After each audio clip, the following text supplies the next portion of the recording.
Kamusta mga amigos? Ito nga pala ulit si Tito Roy at sasagutin lang natin yung ating commenter.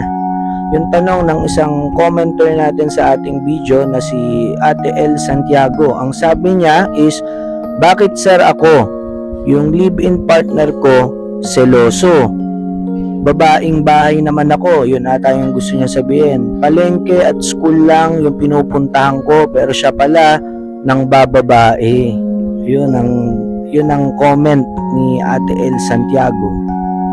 Alam mo, Ate El, ganyan talaga kasi ang ang buhay. Buhay is unfair.